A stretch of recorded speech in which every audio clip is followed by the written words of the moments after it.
Of course, you don't really know who's our only child, so you don't really know what you're going to do with your life because your slate's wiped clean and you're in deep grief, so you really don't know what you're going to do. We talked about moving, like, so my house right there, we lived here for 30 years.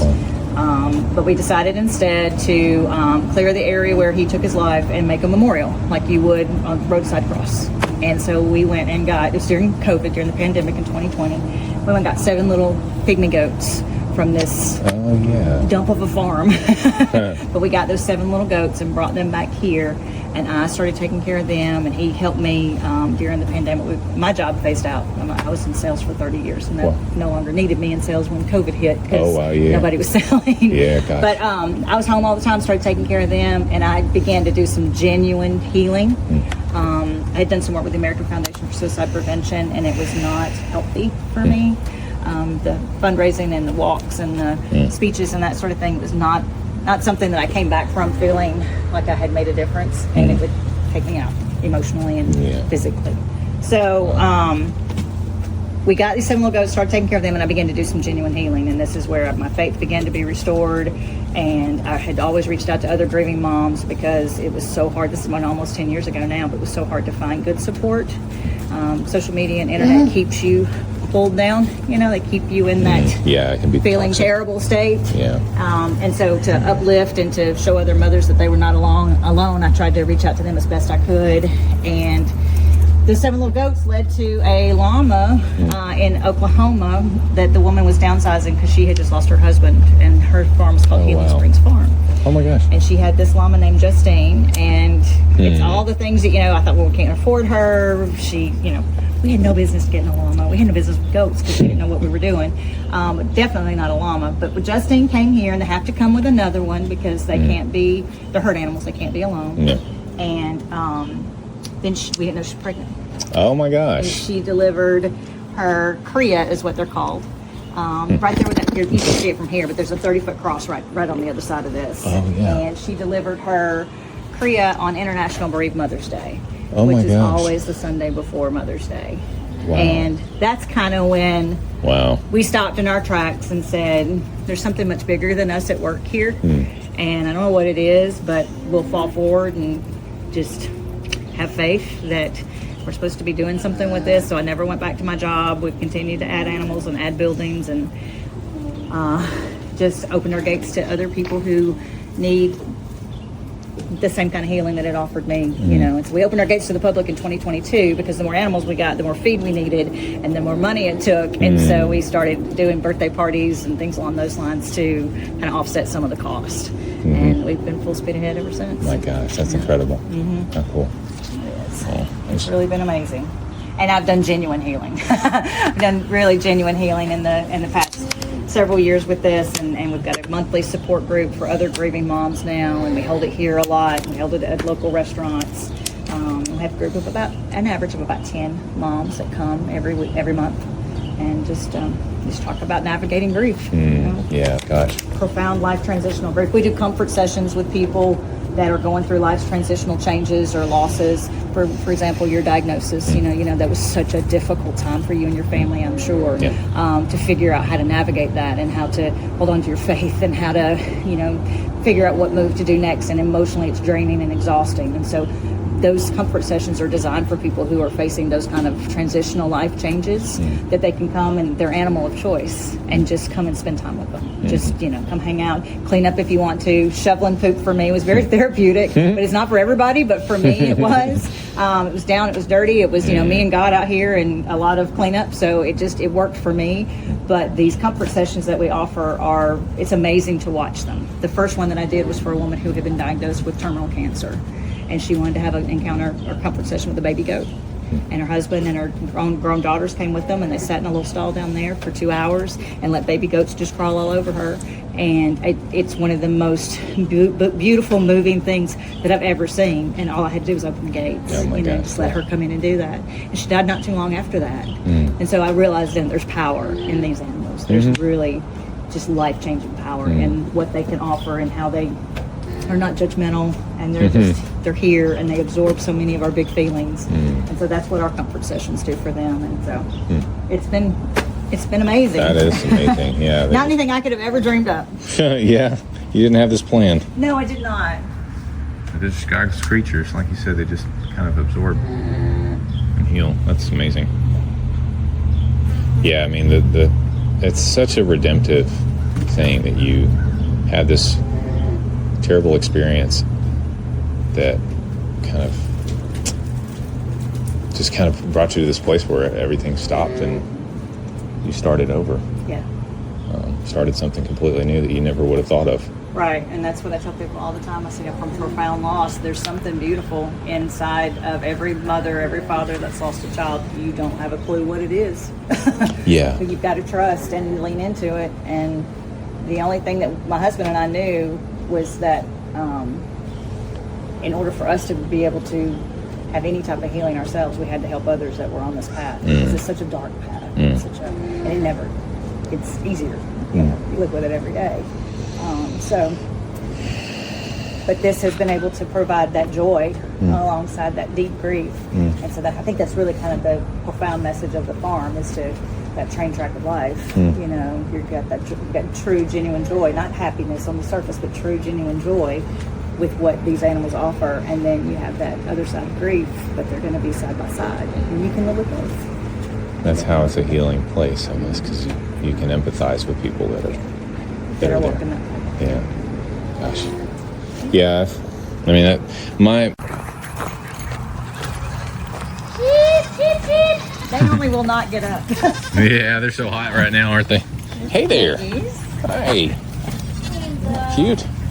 Hi. Look at you. Oh my goodness, look at his shag. Wow. You're majestic. Look at you. Hey there. Hi. Oh my goodness, their eyes are so funny. They are crazy, aren't they? So I see the sheep and now they're not getting up. Are they in this Yeah, we can walk down here. pen here? Or? Yeah, they are in the pen. They walk right here. Love your deep goose here.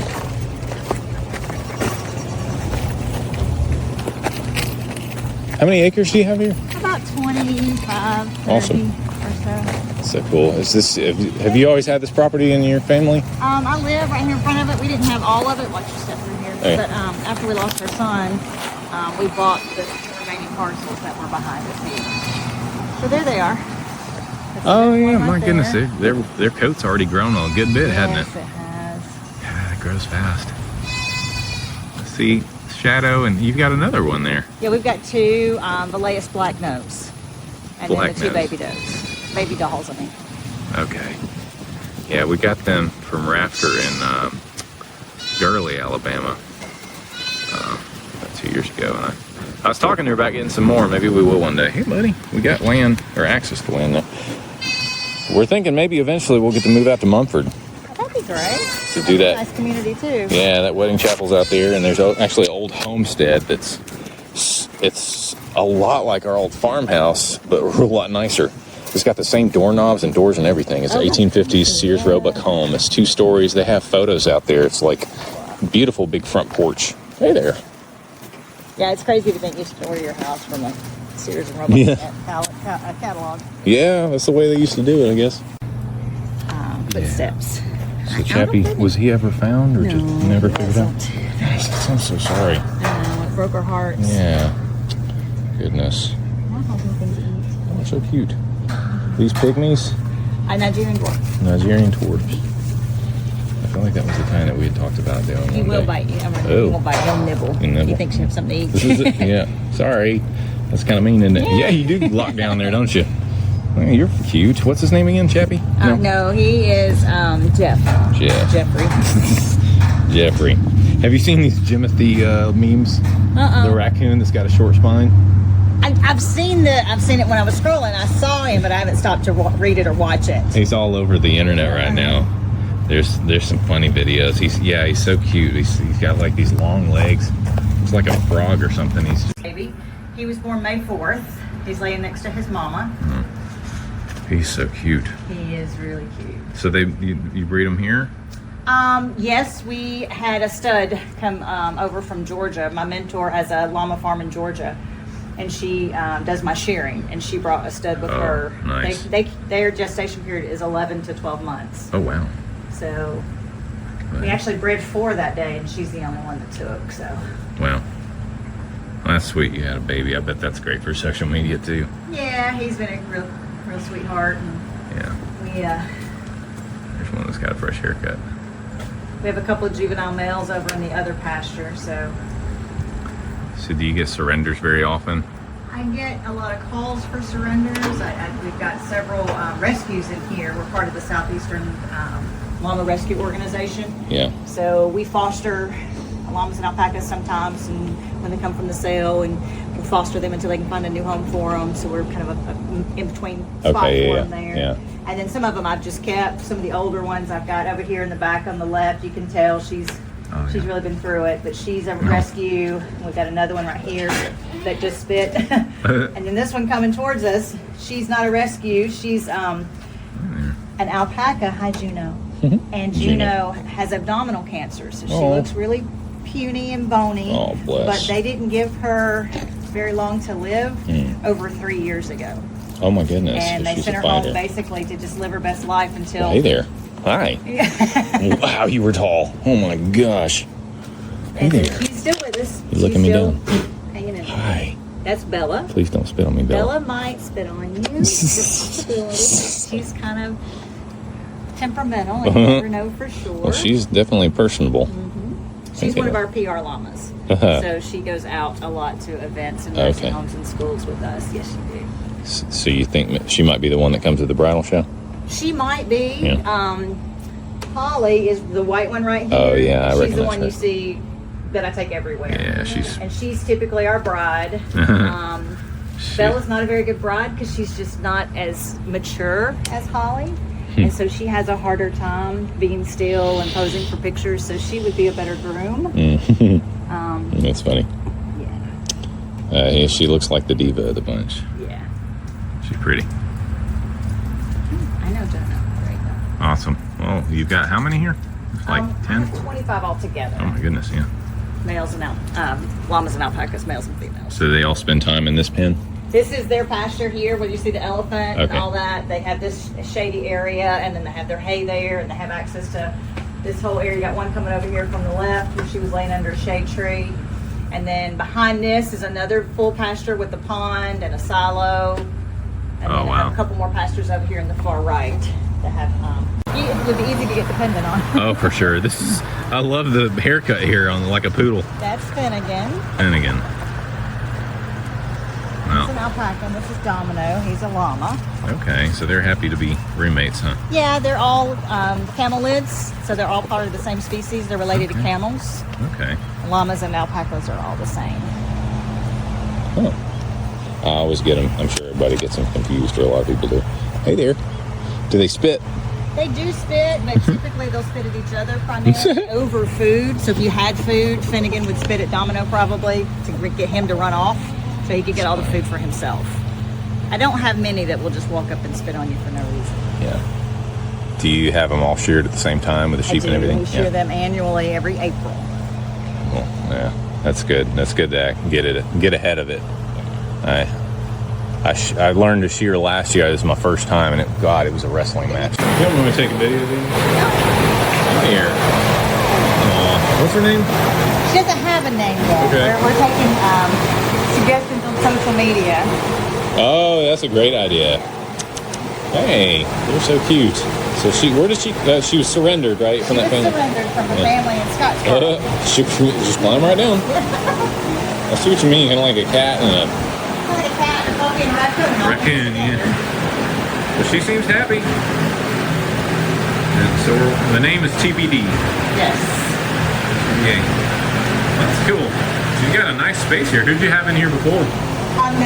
We actually. Hi, sweetness. Go ahead and go on in.